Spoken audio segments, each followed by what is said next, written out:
Guys, I have a very, very, very special guest. My man Arthur Souritzidis, CEO of Momentum Solar. Special guest for me because you're someone I probably never told you. I've looked up to you for a long time, man. A lot of our growth here at Solar Direct Marketing is correlated to your growth. You're one of our first big solar clients we had back in 2016. You guys grew, we grew with you, man, and want to thank you for that. And watching what you've gone through, the solar's been all over the place. They call this shit a solar coaster, right? So, talking to you, this is like, guys, listen to what all these gems he's about to spit over here. So you're just on stage talking about why solar companies going out of business, right? What's the main reason they're going out of business, and what's going to stop this shit? First of all, Dave, love you, bro. You've killed it. Love watching what you've done with this business. So the general misconception is that interest rates is why the industry has all this tumult. But the reality is that our industry has an absolute deficit of working capital. 3-4 months ago, every single third-party financial intermediary, Goodleap, Sunnova, Sunrun, all the big guys, took those payments and notice to proceed. They were 30, 40, 50%. They brought them to zero. Companies can't survive under that weight. That's what they depended on to pay for their installations, pay for their materials, pay for their leads. And when that money dried up, you had to be a company that was profitable and well run to kind of be able to prevail. So that's the tough spot that the industry is right now in a nutshell. Yeah, and listen, that's the bottom line is that you guys are still around, right? I know we had some clients back in December, January, 2 clients doing $700 million a year in revenue. It's a big fucking number, gone out of business.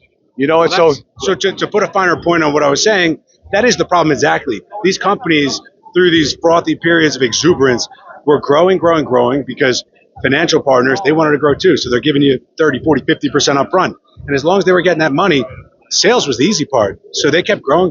And then when they said, oh, we don't understand our counterparty risk, we got to put the kibosh on the early payments on a project, that's when all of a sudden they had no money to fulfill their business. And these companies essentially grew themselves out of business. That's the crux of it. Specifically what happened was these companies had a lot of cancellations on their books.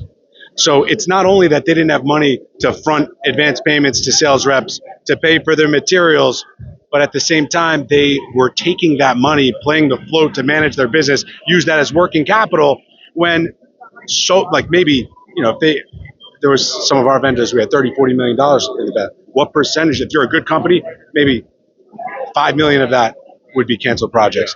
If you're a shitty company, it could be 30 million that went to bad. And there was actually a company, I don't know, not the name job, you could edit out, whatever, but Sunlight had a 30 to $40 million write down that they took. That's actually the specific moment when every financial provider out there went to zero money up front.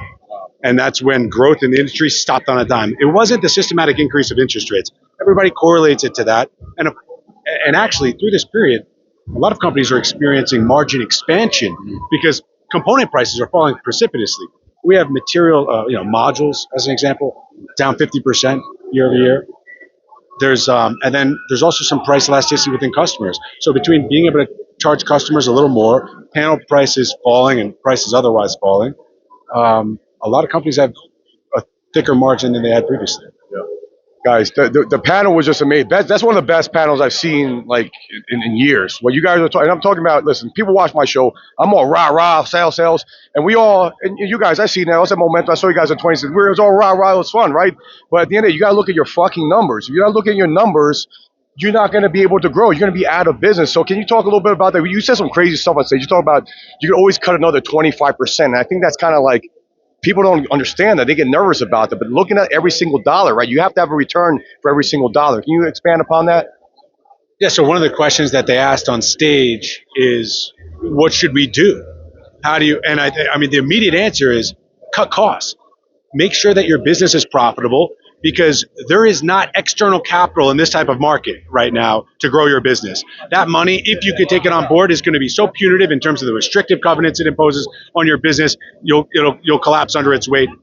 Or worse, it'll be nothing's worse than that, I suppose. But also, it could be hugely dilutive, right? I mean, it's like if I was to raise money with our company, I'd like to believe that we have a good company, and still our value, just because our value is determined on a multiple of earnings, and those multiples that they're willing to pay on earnings, even if you have the same earnings, is maybe a third of what they would pay just 8 to 12 months ago. So the market's shut, it's closed.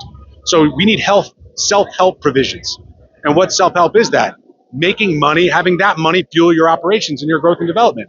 And you can't do that without cutting costs and controlling costs. The old, I guess, the adage of a dollar saved is a dollar earned. Well, it's so true. Bring your break-even point of your business down.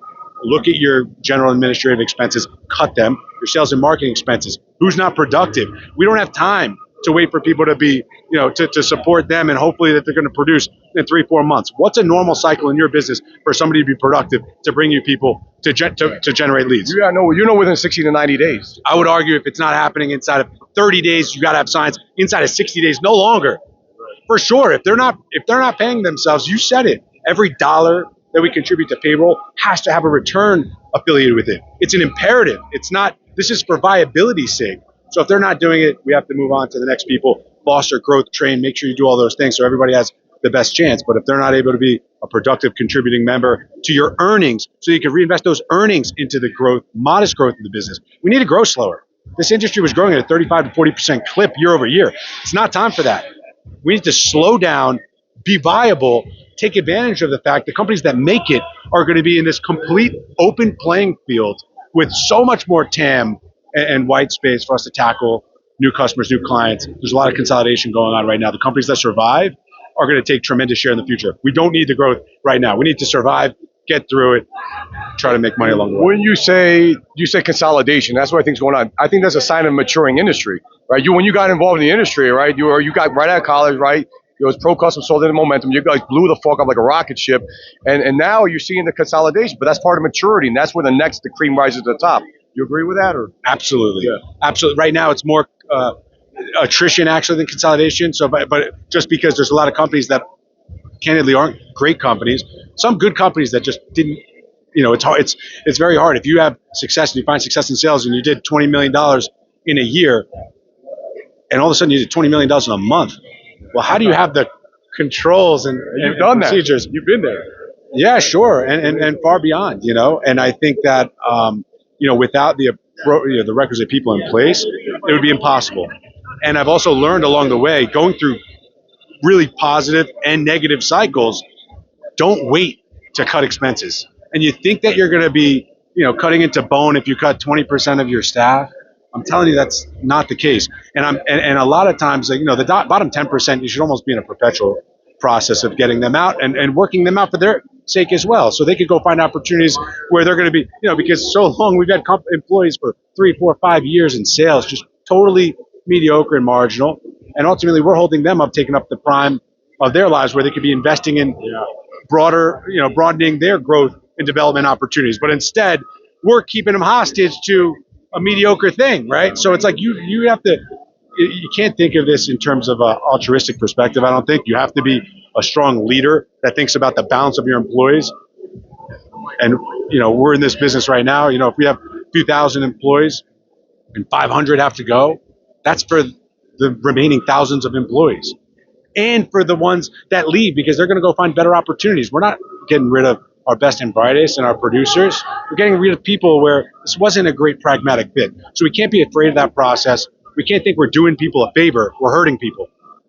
Let them go, cut the cord, let them go and find where they're going to blossom and develop and be nurtured in those environments, and let us focus on having a sustainable business for tomorrow. God, huge words of wisdom, guys. Listen to this. It's just amazing. I hope this is recorded, that panel, because you expounded upon a lot of this stuff. The one thing I'm going to say, they say success leaves clues and imitation is the highest form of flattery. There's a term I use a lot. A lot of people on my show will hear me say it. My partner said it the other day, collapsing time frames. I learned that from you. Appreciate it, man. Listen, I learned how to put a call center together from you, so I guess actually you're gonna have to edit that. Alex is gonna be pissed at that. But okay, Alex, they invented that. Oh, okay. No. Listen, in the early days, putting together, this is we learn from each other. That's what's so beautiful about the business, and that's for me. My greatest friendships are people that I can collaborate in business because this is what's important to me. This is what's important to you. I know you don't have 3 words to say when people aren't talking about business, so I know you appreciate that, dude. This is our ecosystem. This is where we're comfortable, and to be able to do it and work and live and play with people that contribute to your business in meaningful ways. We've done probably hundreds of millions of dollars of revenue together. Yeah. That's amazing over the years, right? And to be able to do that with people we love and respect, all the better. So Yeah, really appreciate you. Arthur, man. Really appreciate being on the show. He doesn't do a lot of interviews, man. So this is like a blessing. We representing Jersey over here. Fucking love you, Jersey man. This guy, love you, brother. big shit. How can people find out more about you, man? What do you want them to find out more about? MomentumSolar.com. MomentumSolar.com.